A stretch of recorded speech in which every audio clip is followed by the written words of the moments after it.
Dios no siempre opera con los medios o con las formas esperadas. Dios no es predecible de ninguna manera. Y en ningún libro nosotros vemos esto tan claramente como lo vemos en el libro de los jueces. Es como si se nos diera un banquete de los medios, las formas y las maneras en las que Dios interviene en su pueblo. Nosotros hemos visto cómo el pueblo de Israel ha perseverado en el pecado una y otra vez, cayendo en un círculo vicioso de maldad y abandono de la voluntad de Dios.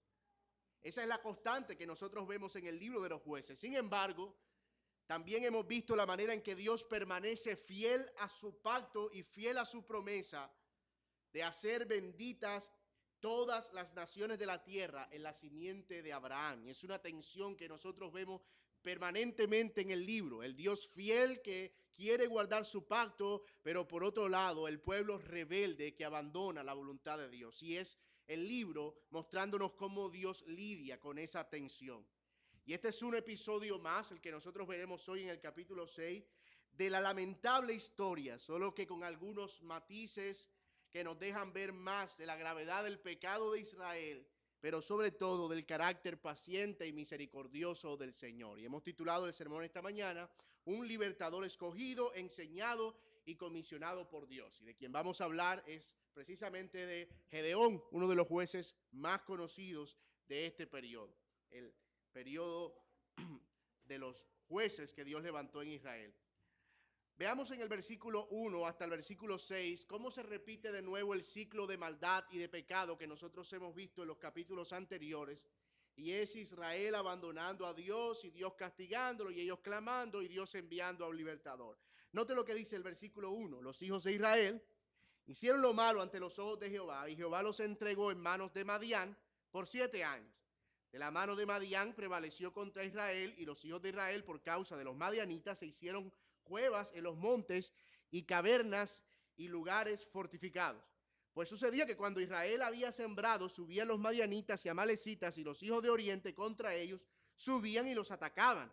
Y acampando contra ellos destruían los frutos de la tierra hasta llegar a Gaza. Y no dejaban que comer en Israel ni ovejas, ni bueyes, ni asnos, porque subían ellos y sus ganados y venían con sus tiendas en grande multitud como langostas. Ellos subían con sus camellos, sí, en camello, y peleaban. Eran innumerables y así venían a la tierra para devastarla. De este modo empobrecía a Israel en gran manera por causa de Madián y los hijos de Israel clamaron a Jehová. Como dije, de nuevo el ciclo de maldad repitiéndose. Ellos abandonan a Dios y hacen lo malo ante los ojos de Dios y Dios envía un castigo, esta vez por medio de un pueblo llamado Madián, que en principio era un pueblo débil, pequeño, que Israel pudo haber arrojado sin problema de la tierra, pero como ustedes recordarán, ellos desobedecieron a Dios, dejaron allí a los madianitas, supuestamente para negociar con ellos, y luego Dios hace fuerte a los madianitas y los levanta como un aguijón de juicio contra Israel. Pero esta vez la opresión no es militar, como hemos visto en otras ocasiones atrás, como en el caso de Otoniel, tampoco es una opresión política como en el caso de Ahot, tampoco es una opresión de asedio como en el caso de Débora y Barak. Esta vez la opresión tiene que ver más con la economía, con lo que ellos comen. Esta vez es una opresión que tiene que ver con el hambre, con el hambre. El pueblo estaba a punto de morir y era a punto de morir de hambre. Y la razón ya la leímos. A causa del juicio de Dios, cuando ellos cultivaban un trigo, cultivaban uvas o cultivaban cebada, venía el ejército enemigo en manada como langosta y se robaba todo lo que ellos tenían. Imagínate, toda su fuente de producción se estaba acabando y ellos estaban muriendo de hambre. Ahora, esto es bien interesante. Esto es bien interesante. ¿Por qué? Porque eso nos va a mostrar cómo será el resto de la narración. Y es importante que nosotros lo tengamos en cuenta. Los israelitas se habían alejado de Dios para apartarse y servir a un Dios falso llamado Baal. Ustedes estarán familiarizados con ese Dios llamado Baal. Y sus dioses asociados, esto es Acera y en algunas ocasiones Astarte, quienes se suponía eran los dioses de la fertilidad de la agricultura y de la cosecha. Es decir, en teoría, los dioses falsos que Israel estaba adorando debían ayudarlos a ellos a ver prosperidad económica en sus cultivos. Pero estaba pasando todo lo contrario. Los ídolos parecían estar del lado del enemigo, no del lado de ellos. Y ya ustedes se pueden imaginar la gran frustración que eso debía traer para los israelitas. Y mis amados, esto muestra el lamentable estado de necedad de Israel, pero también la futilidad de los ídolos. Es decir, ellos no sirven para nada.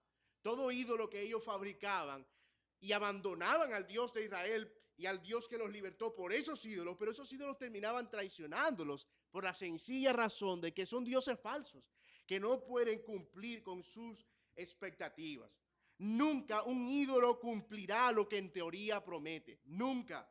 Y en eso fallan todos aquellos que se entregan a la adoración de ídolos, como dice el Salmo 115. Ellos no tienen ojos, pero no ven, tienen manos, pero no toman, tienen pies, pero no caminan. Semejantes a ellos son aquellos que le adoran. Y usted dirá, oh pastor, pero gracias a Dios yo no soy de eso. Yo boté mi yeso de mi casa hace mucho tiempo. Yo estoy libre de toda idolatría. Cuidado, ¿verdad? Porque esa idolatría viene en muchísimas formas y podemos albergar tremendos ídolos en nuestro corazón, enormes baales en nuestro corazón que nosotros creemos que pueden sustituir a Dios. ¿Y sabe cuál es la razón por la cual fabricamos ídolos tan fácilmente en nuestro corazón?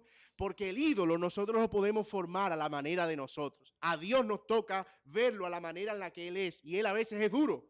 Un ídolo no. Un ídolo lo ponemos en nuestro corazón y solo nos complace cuando lo necesitamos y podemos entregarnos a Él sin ningún problema. Pero no queremos tener ningún tipo de negocio con Dios, porque con Él parece que las cosas son a otro precio. Y eso era lo que pasaba con Israel.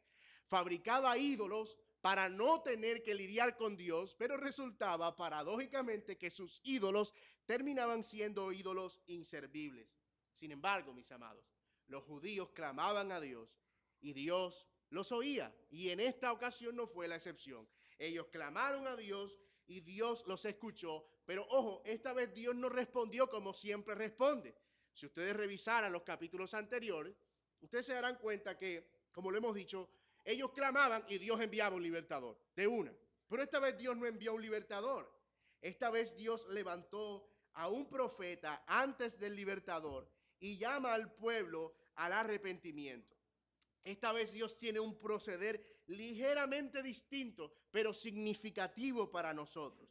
Así que vamos a ver la manera en la que Dios procede esta vez con el pueblo de Israel en 4 puntos que serán los 4 encabezados de nuestro sermón en esta mañana. El primero de ellos, un llamado al arrepentimiento antes del libertador, desde el versículo 7 al versículo 10. El segundo, el llamado del libertador, desde el versículo 11 al versículo 24. El tercero, la preparación del libertador, del versículo 25 al 32. Y el cuarto, la confirmación del libertador, del versículo 33 al 40. Esos son los encabezados con los cuales vamos a abordar nuestro texto en esta mañana. Veamos el primer encabezado, un llamado al arrepentimiento antes del libertador. Como les dije, Dios no procede de la misma manera que siempre. Esta vez Él levanta a un profeta, no a un libertador inmediatamente. Note lo que dice el versículo 7 conmigo.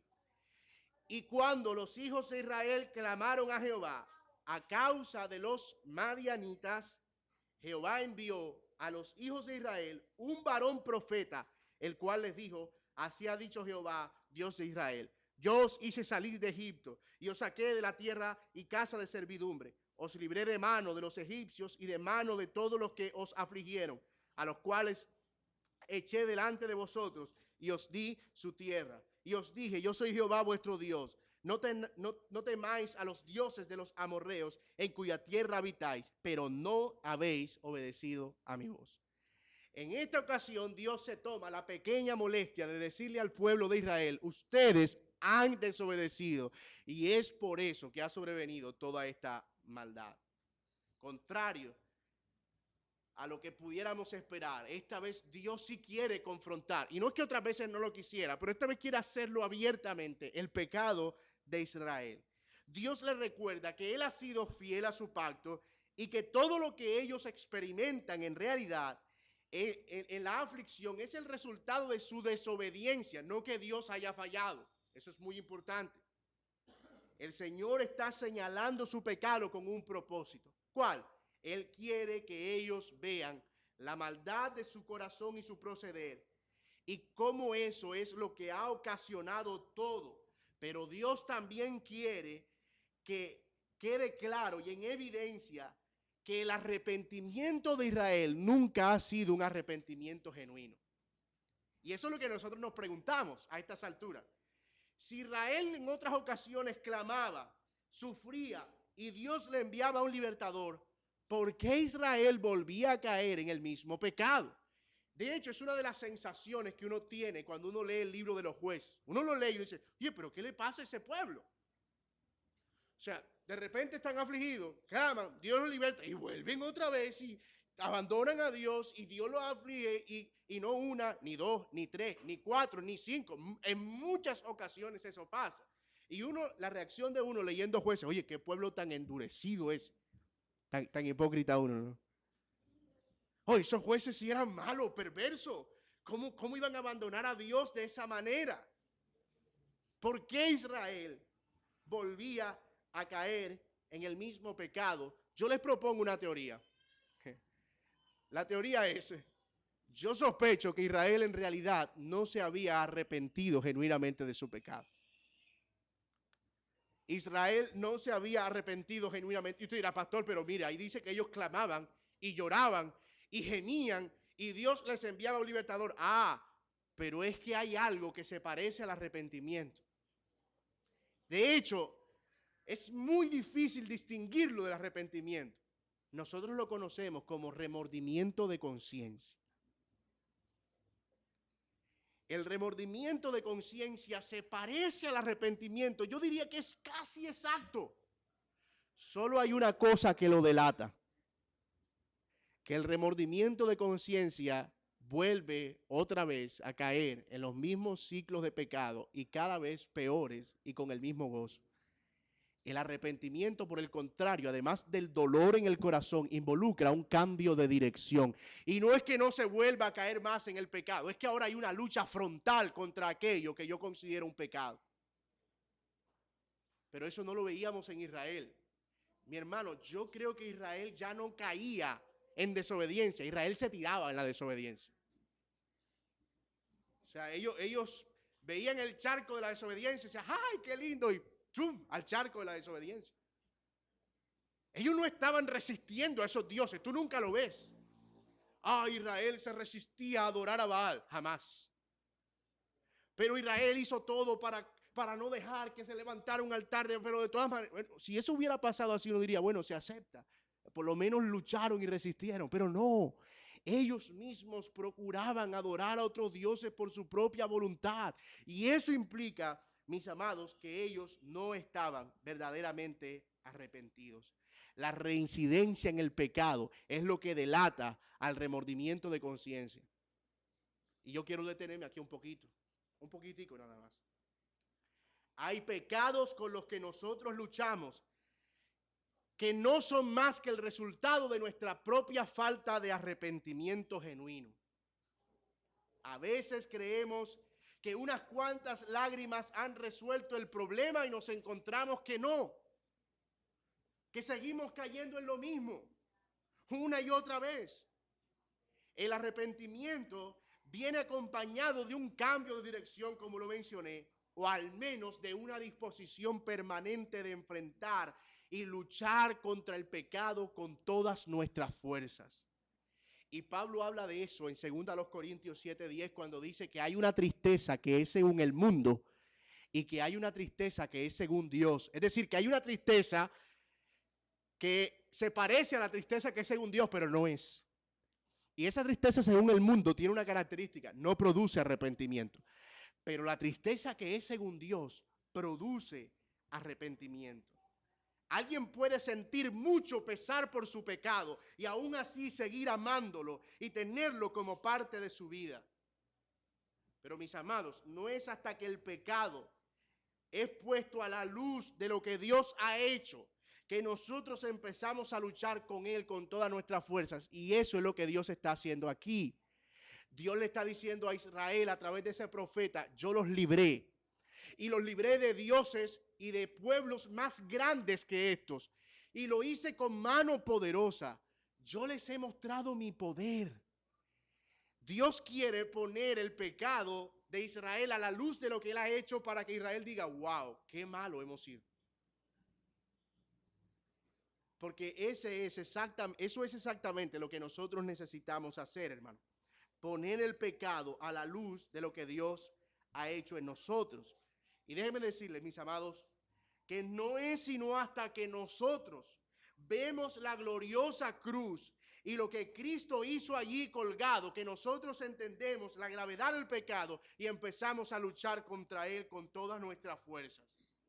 No es algo en lo que nosotros nos deleitamos, porque cada pecado nuestro, por muy pequeño que sea, nos recuerda el tremendo sacrificio de nuestro Señor. Y aunque fuera un pecado pequeño, la muerte de Cristo habría tenido que ser exactamente la misma que fue.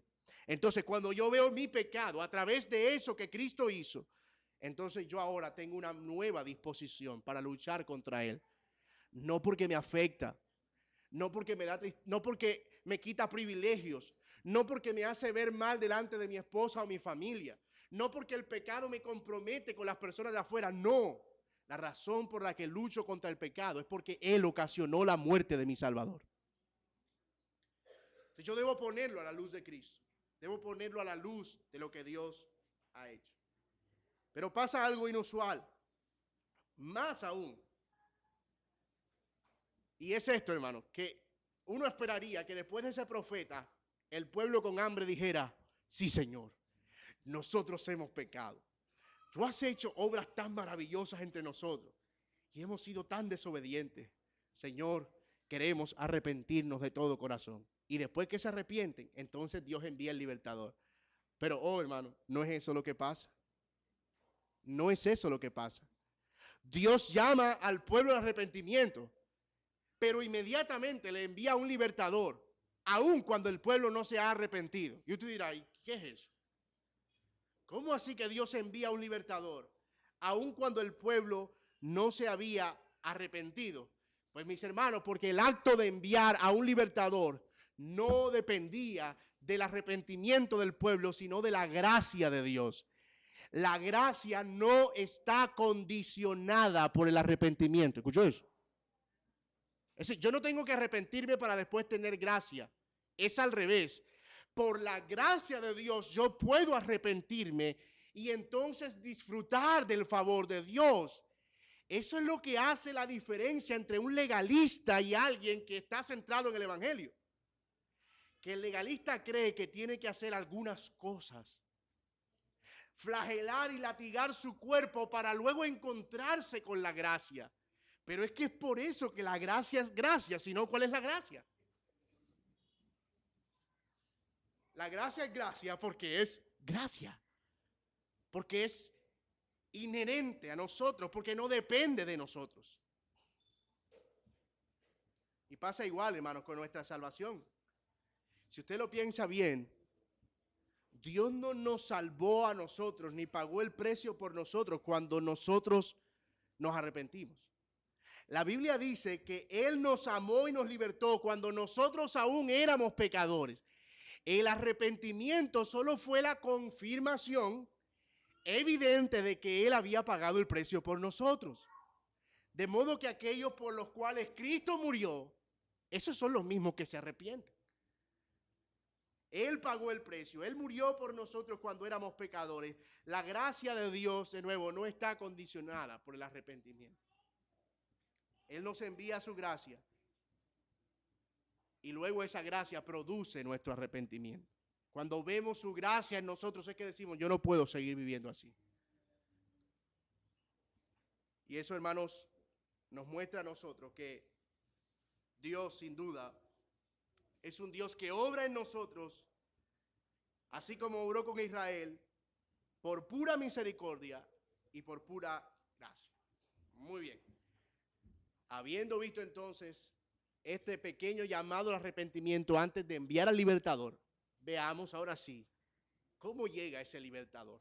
Y eso nos lleva a nuestro segundo encabezado, el llamado del libertador. Versículo 11. El llamado de libertador. Versículo 11.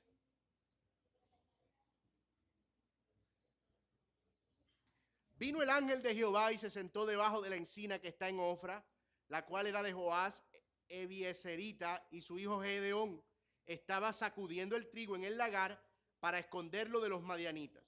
Y el ángel de Jehová se le apareció y le dijo: Jehová está contigo, varón esforzado y valiente. Y Gedeón le respondió: Ah, Señor mío, si Jehová está con nosotros, ¿por qué nos ha sobrevenido todo esto? ¿Y dónde están todas sus maravillas que nuestros padres nos han contado diciendo: no nos sacó Jehová de Egipto y ahora nos ha desamparado y nos ha entregado en manos de los madianitas? Uno diría, parece que Dios se equivocó en escoger al que iba a libertar, porque el hombre ni saludó. Oh, ¿quién me habla? No, él dijo: ah, Señor mío, ¿qué vienes tú a decirme a mí que Dios nos va a libertar? ¿Dónde está él? Gedeón estaba con la guardia bien arriba, ¿verdad?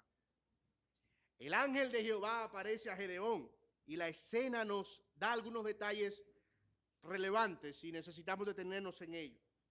El primero es de cómo este emisario de Dios que nosotros vemos a lo largo del libro de Josué y Jueces y en parte del Antiguo Testamento, en ocasiones es identificado como Dios mismo. Si nosotros vamos a notar, por ejemplo, que en el versículo 14 dice: y mirándole Jehová. Entonces se intercambia eso del ángel de Jehová y Jehová. Al fin y al cabo, ¿era un ángel o era Jehová? Y eso siempre ha generado una tensión, ¿verdad?, acerca de quién es realmente ese personaje que aparece en el Antiguo Testamento. Pero no es sino hasta que el Nuevo Testamento nos alumbra en el Antiguo que nosotros podemos entender que se trata de una prefiguración de Jesucristo o una, como dicen los teólogos, una teofanía, una forma en la que Dios aparece de modo que pueda ser visible a los hombres. Entonces, nosotros vamos a ver a lo largo de todo el Antiguo Testamento, estudiando ese tema del ángel de Jehová, cómo en cierta manera era una prefiguración de esa encarnación que vendría en Cristo Jesús. Nosotros no tenemos el tiempo para eso, es un tema teológico amplio, pero por ahora nosotros debemos entenderlo así. Este ángel de Jehová es Dios apareciéndose de manera visible en el Antiguo Testamento. Nosotros sabemos que en el Nuevo, Dios ya no necesitó al ángel de Jehová porque Él lo hizo a través del cuerpo de nuestro Señor Jesús, Dios encarnado en Cristo Jesús. Pero ese ángel, dice la Biblia, que,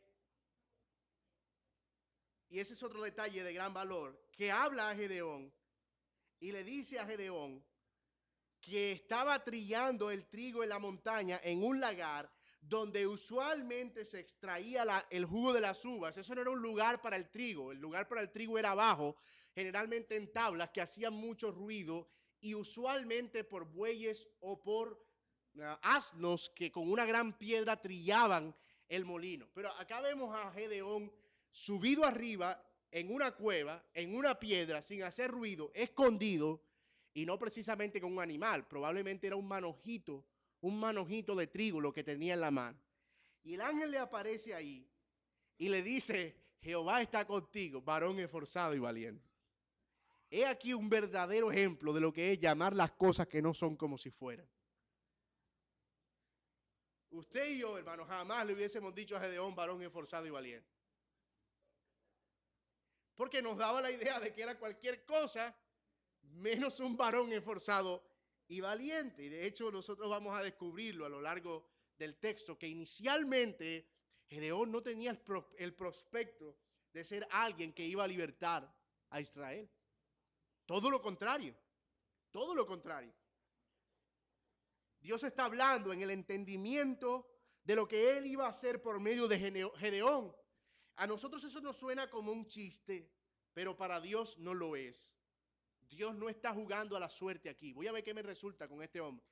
Y le voy a decir varón esforzado y valiente a ver si se lo cree. No. Él está dispuesto a tomar en ese momento a Gedeón y empezar a trabajar con él a fin de convertirlo en un libertador idóneo. La respuesta de Gedeón revela el desconocimiento que Gedeón tenía del carácter de Dios, además de la pésima percepción que tenía de la realidad. Pero yo quiero, hermano, que nosotros tratemos de entender a Gedeón. él debía mostrarse siempre como alguien que estaba, en cierta manera, siendo consecuente con lo que, la enseñanza que él había recibido. Al Dios que él le habían enseñado era Baal. De hecho, el papá tenía un altar en la casa. O sea, él no vio la maravilla de Dios. De pronto se la contaban como una historia. Él al Dios que él conoció fue a Baal. Y lo que conocía del Dios de la Biblia era solo por algunas referencias orales. Así que yo le voy a pedir que nosotros tratemos de comprender a Gedeón aquí. No seamos implacables con él. Porque en alguna ocasión nosotros también hablamos necedades cuando nos dijeron, mira, Cristo murió por tus pecados en la cruz de Calvario. ¿Cuál es pecado? Perdón. Nunca he matado ni he robado. Nosotros en desconocimiento también dijimos muchas cosas y pensamos muchas cosas y creíamos muchas cosas. Así que vamos a ser un poquito tolerantes con Gedeón. Ahora bien, hay algo aquí que no podemos justificar y es el hecho de que Gedeón pensara que la culpa de la aflicción que ellos estaban experimentando era de Dios y no del pueblo. Pero eso nos muestra a nosotros el estado del corazón humano, que siempre está buscando un culpable fuera de ellos. Y es evidente, hermano, como lo hemos dicho, que el pueblo no estaba así por el abandono de Dios. El pueblo estaba así porque había el pueblo abandonado a Dios. Y era el pueblo el que había dado la espalda a Dios y lo que estaban experimentando era la consecuencia de eso. Hermanos, que Dios nos permita a nosotros experimentar las consecuencias de nuestra desobediencia. Escúchelo bien. Realmente es una gran bendición. Voy a decir eso de nuevo. Que Dios nos permita experimentar las consecuencias de nuestra desobediencia es una gran bendición. Porque si nosotros no experimentáramos las consecuencias de nuestra desobediencia, nosotros no pudiéramos reflexionar que estamos en desobediencia. Y eso es lo que está pasando con Israel aquí. Dios en realidad lo que está mostrando es misericordia al permitir que los madianitas los atormenten. Y no te ha pasado, hermano, muchas veces que tú dices, Señor, pero ¿y por qué me pasa esto a mí? Dios mío, ¿qué cosa conmigo? ¿Cuál es tu problema, Señor?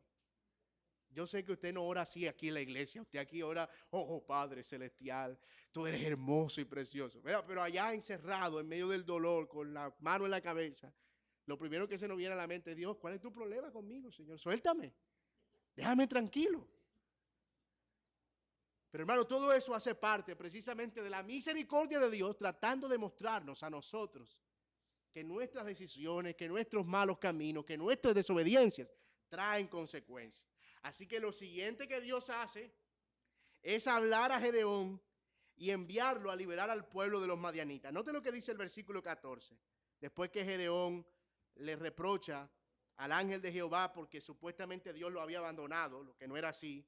Dice el versículo 14, y mirándole Jehová, yo no sé, pero a mí me gusta leer ese texto como que el ángel de Jehová se quedó mirándolo como que, eso no es lo que dice el texto, pero es como fijando en él sus ojos, como esto es lo verdaderamente importante.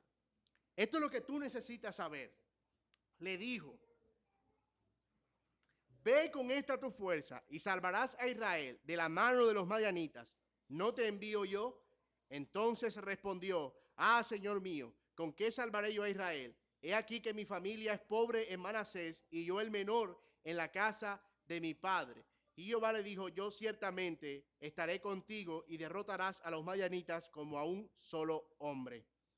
Hermanos, noten que lo segundo que Dios hace es ignorar la ignorancia de Gedeón y lo llama para una misión específica. ¿Cuál? Que liberte a Israel.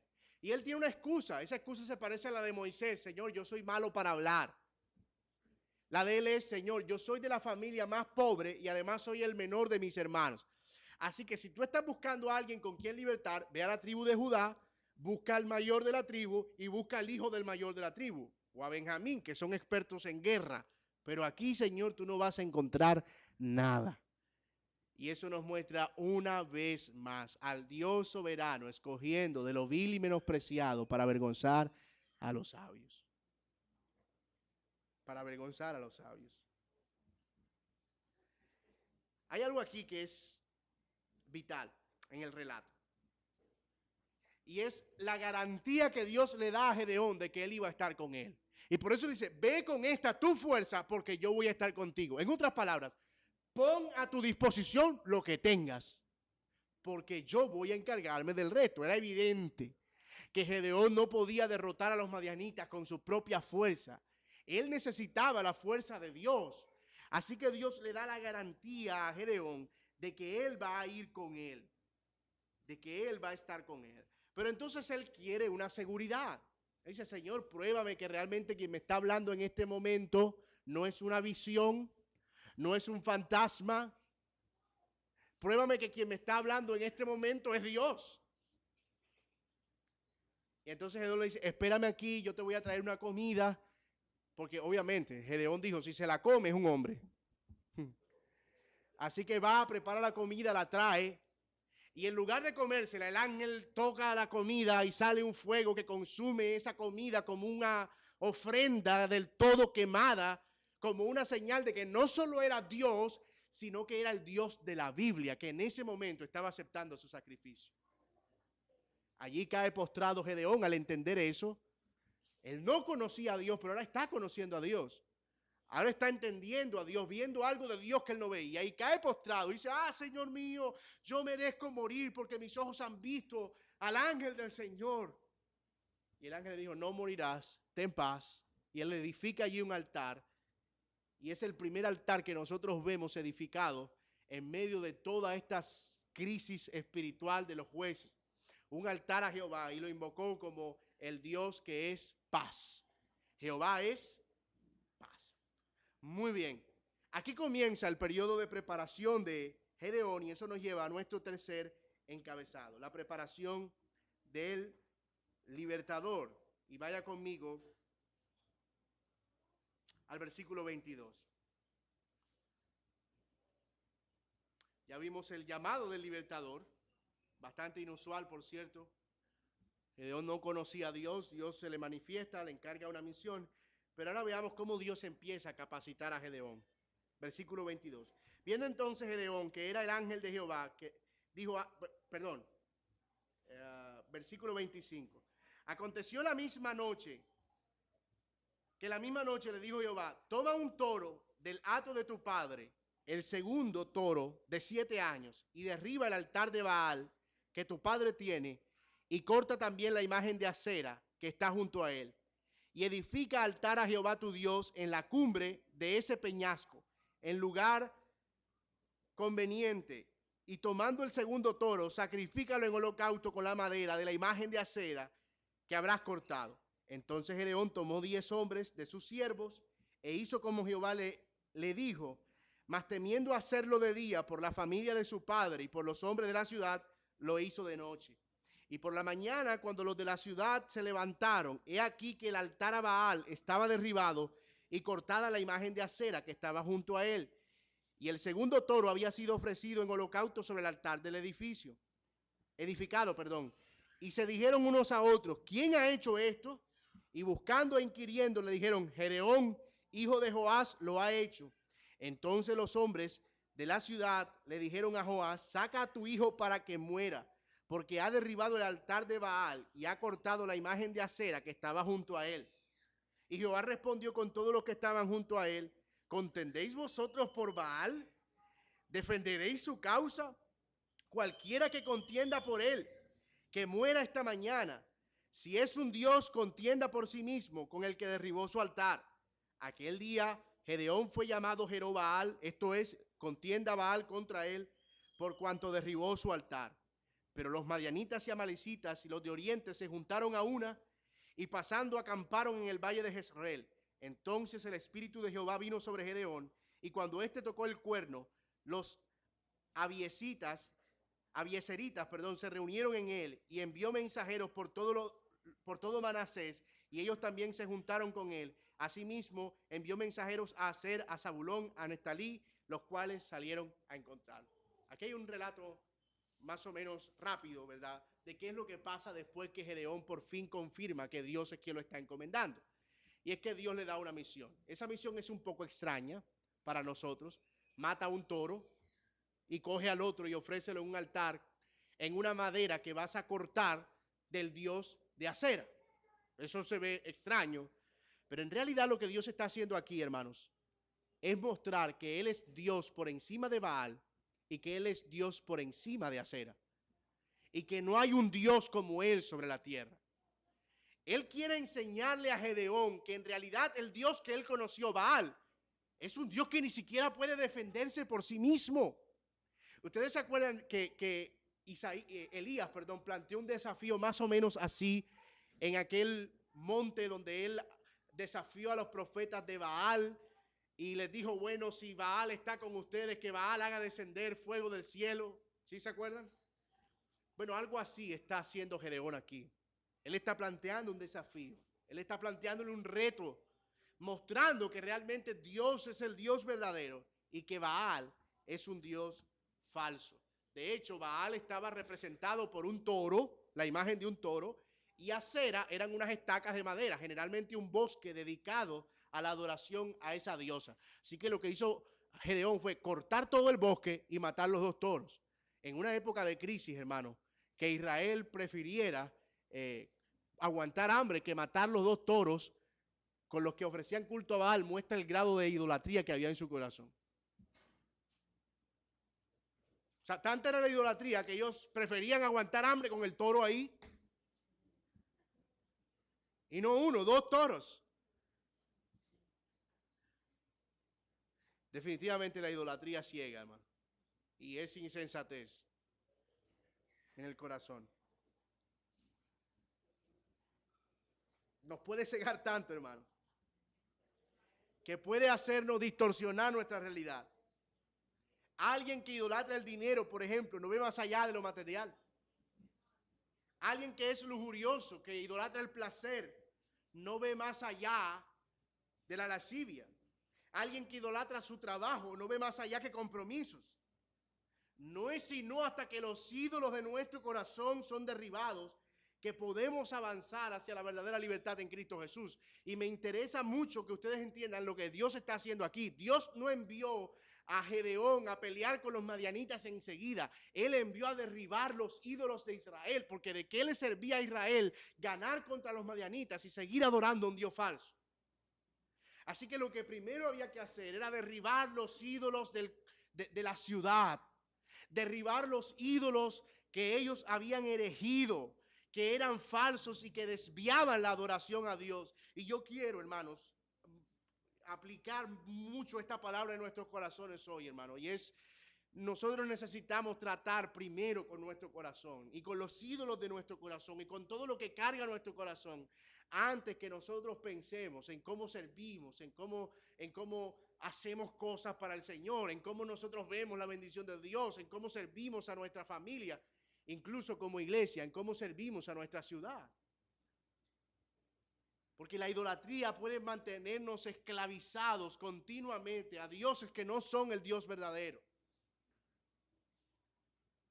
Y la idolatría no es algo con lo que nosotros lidiamos muy frecuentemente, porque nos genera cierto placer y sensación de seguridad. Pero mi hermano, si tú quieres experimentar un avivamiento personal, tú debes empezar sacando los ídolos de tu corazón. Y eso es yendo a Cristo en arrepentimiento y fe y viéndolo como el verdadero Dios y el único Dios. Finalmente, hermanos, Gedeón es dirigido hacia su misión, y eso nos lleva a nuestro cuarto y último encabezado: la comisión del libertador. La comisión del libertador. Miren lo que dice el versículo 36.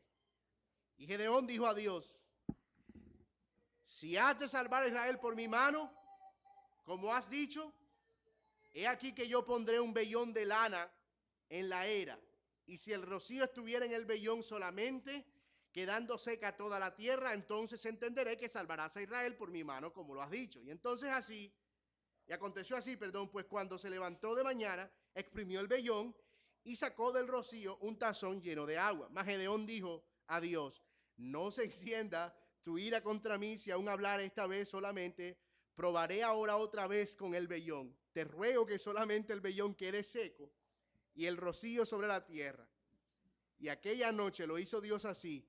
Solo el vellón quedó seco y en toda la tierra hubo rocío. Ese es tal vez uno de los pasajes que la gente más recuerda de Gedeón. Y claro, uno lo primero que hace es, oye, ¿qué tipo es ese, hermano? ¿Cómo va a probar a Dios de esa manera? ¿Cómo no está seguro que Dios está con él? ¿Cómo no está con todo lo que él ha visto de parte de Dios? ¿Cómo va a andar poniéndole señales al Señor? Y juzgamos rápido a Gedeón sin entender ni siquiera la situación y lo que está rodeando el pasaje, ¿verdad? Noten lo que pasa, hermano. Después que Gedeón derriba esos altares, el Espíritu de Jehová viene sobre él y él toca el cuerno convocando al pueblo a la guerra y el pueblo lo sigue. Un pueblo hambriento, entre otras cosas. Y el pueblo lo sigue y Gedeón dice, ok, listo, ahora tengo un ejército. Ahorita la gente me está siguiendo, tú estás conmigo, ya me lo probaste. Los altares han sido derribados. ¿Qué sigue ahora, Señor? Y el Señor le dice, bueno, ve y pelea contra los madianitas. Y dice, Señor, yo necesito saber que tú realmente estás conmigo y que el altar de Baal no solo fue derribado de Israel, sino que Baal realmente ya no tiene nada que ver con nosotros. Y yo quiero además, Señor, que la gente sepa que la liberación vino por causa tuya y no por causa de Baal, porque tan descarado y endurecido era el pueblo de Israel que eran capaces que después que Gedeón libertara, venir y decir que había sido Baal. Y entonces por eso la prueba es que llueva, porque el que controla la lluvia se supone que debe ser Baal. Pero en este caso, Gedeón no lo hace a través de Baal, sino que lo hace a través de Dios. Y lo que está diciendo es, miren, el que controla todo, la lluvia, que llueva y que no llueva, no es Baal, es Dios. Y lo hizo con este vellón para que ustedes entiendan que la victoria por la batalla es de Dios y no de Baal. ¿Se entiende, verdad? Gedeón no nos está dando un patrón aquí de cómo pedirle a Dios una esposa. Señor, mira a la hermana que vino de Barranquilla. Si ella me llama esta noche, esa va a ser mi esposa. No. Y usted sabe, hermano, que hay muchos cristianos que viven poniendo señal. Señor, yo me voy a subir al bus y la persona que va manejando lleva una camisa azul, el chofer, Señor, es porque este día yo debo hacer esto. Señor, es que, mire, hermano, yo le puse una prueba a Dios, yo metí esa hoja de vida y si esa hoja de vida me sale, porque es la voluntad de Dios ese trabajo. 3 meses después, pastor, renuncié porque no era la voluntad de Dios ese trabajo. Y entonces viven usando a Dios y usando este pasaje y probando y poniendo señales al Señor, pero eso no tiene nada que ver con eso, hermano. Este pasaje no tiene nada que ver con andar probando ni tentando a Dios. Tiene un contexto particular. Tiene una situación histórica particular alrededor y el propósito de nuevo es mostrar que el que realmente iba con Gedeón era Dios y no Baal. Sin duda, hermano, Baal no solo había sido derribado en su ídolo de la ciudad y también Acera, sino que ahora Dios estaba levantándose por Israel. Y esto es bien interesante, hermano. Muy interesante, porque lo que Gedeón está haciendo aquí es que él sabe que los otros dioses fallan. Pero el Dios de Abraham, de Isaac y de Jacob, no. Así que él quiere saber ciertamente que Dios irá delante de él. Y él quiere estar seguro que realmente Dios está con él. Hermanos, permítame decirle que para mí esto no es un acto de cobardía y eso no es lo que veo aquí en la palabra de Dios, ni de temor de Gedeón. De hecho, él aparece como uno de los grandes hombres de fe en Hebreos capítulo 11. Esto es un acto de probar que realmente Dios es Dios. Él es el Dios de Israel. 2 días demoró Gedeón en conocer al Dios que pelea por Israel y en desechar a Baal y a los dioses que se habían erigido como ídolos en la ciudad. 2 días. En una noche aparece el ángel, a la otra el altar es derribado, allí mismo el pueblo es convocado y allí mismo Gedeón es convencido de que Dios está con él. Si esto hubiera sido algo malo para Gedeón, hermano, Dios no hubiese participado de eso. Dios pudo haber dicho, Gedeón, cálmate, o sea, confía en mí, no tengo que estar probándote nada. No, pero Dios concede la petición de Gedeón. Y eso nos muestra a nosotros que Dios estaba participando de alguna manera en el mensaje que Gedeón quería transmitir. Porque acuérdate que Gedeón no estaba solo. Ahora, yo quiero que lo piensen así. Gedeón había tenido la experiencia con Dios. Gedeón había visto al ángel de Jehová. Gedeón fue y derribó los altares, pero los que estaban con él no. Y él necesitaba que los que estuvieran con él también supieran por ese vellón mojado y al día siguiente seco que quien estaba con ellos era Dios y no Baal. ¿Se entiende?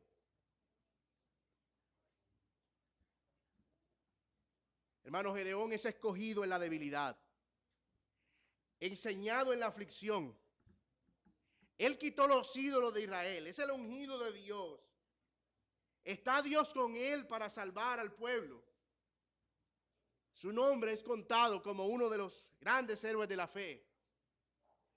Pero su nombre y su obra no es sino una sombra desdibujada del cuadro perfecto del verdadero libertador escogido y comisionado por Dios desde antes de la fundación del mundo, experimentado en quebrantos, que quitó el pecado de nuestro corazón, no solo derribando los ídolos, sino sacando el corazón y poniendo uno nuevo, que peleó por nosotros contra nuestros enemigos, venciendo y siendo perfecto. Él derribó nuestros ídolos, siendo nosotros rebeldes, siendo nosotros sus enemigos y desobedientes.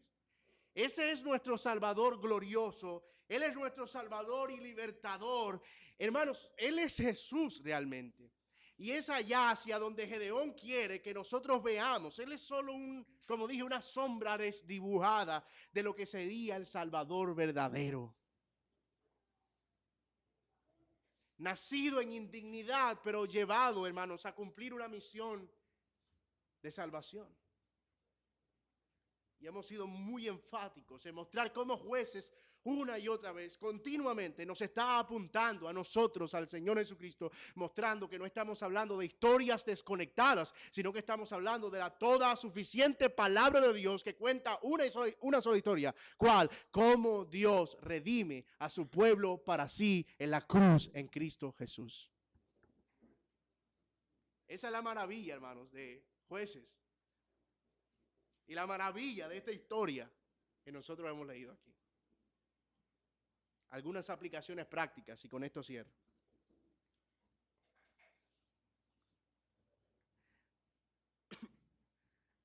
La primera, hay algo, hermanos, que nosotros debemos considerar antes de cualquier cosa en nuestra vida, y es la necesidad de un arrepentimiento continuo y permanente. Nosotros no podemos vivir nuestra vida cristiana si continuamente no nos estamos arrepintiendo. El pecado está a la puerta siempre. Y siempre vamos a esperar que Dios nos bendiga, que Dios nos ayude, que Dios ayude a nuestra familia. Pero antes de todo eso, hermanos, Dios nos llama a nosotros permanentemente a confesar nuestros pecados y arrepentirnos delante de Él, contemplando su gloriosa obra en la cruz del Calvario y poniendo nuestro pecado enfrente y reconociendo que en Él hay perdón suficiente.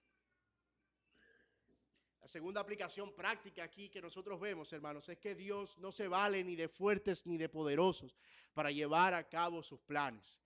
Como dijimos en su momento, Dios escoge de lo vil y menospreciado para avergonzar a los sabios. Y este Gedeón, escogido de la familia más pobre de Israel y siendo el menor entre sus hermanos, fue pasado y procesado por Dios y enseñado por Dios para luego ser convertido en el gran libertador de Israel. La tercera aplicación práctica que nosotros vemos aquí, hermanos, es que nosotros debemos anhelar conocer a Dios. Conocer a Dios es nuestra prioridad real. Así como Gedeón no podía servir en las manos de Dios sin antes conocerle, así nosotros, hermanos, no podemos servir a Dios si no le conocemos. No podemos adorar lo que no sabemos. No podemos servir, no podemos alabar, no podemos rendirlo ahora, aquello que nosotros no conocemos. Y creo que el gran mal de la generación de cristianos de hoy, hablando en términos generales, es que no conoce a Dios. Así que antes de Dios levantar a alguien para una obra específica, Dios va a desear que esa persona primero le conozca. Esa es nuestra prioridad, hermanos. Y también la prioridad de Dios, que le conozcamos a Él y a Jesucristo, a su Hijo, a quien Él ha enviado. Y como última aplicación práctica, hermanos, nosotros debemos considerar el hecho de que Dios es por nosotros. Y si Dios es con nosotros, ¿quién contra nosotros? Sobre todo en medio de las aflicciones y difíciles pruebas que nosotros podamos enfrentar en el transcurso de la vida cristiana, las cuales no son pocas. Nosotros debemos entender que el Dios que está con nosotros es el mismo que nos ha llamado y el que ha pagado nuestra redención, de modo que no hay nada que nos pueda separar del amor de Dios. Así que esa confianza que tenía Gedeón en que Dios estaba con él y que Dios daría la victoria final, es la misma confianza que debemos desarrollar nosotros, hermanos, en que no importa cuál sea la aflicción, ni cuál sea el dolor, ni cuál sea el sufrimiento que nosotros atravesemos, finalmente la certeza de que Dios está con nosotros es nuestro consuelo. Y entonces estamos seguros que ni la muerte ni la vida, ni lo presente ni lo porvenir, ni ángeles ni principados, ni potestades, ni ninguna otra cosa creada nos podrá separar del amor de Dios que es en Cristo Jesús.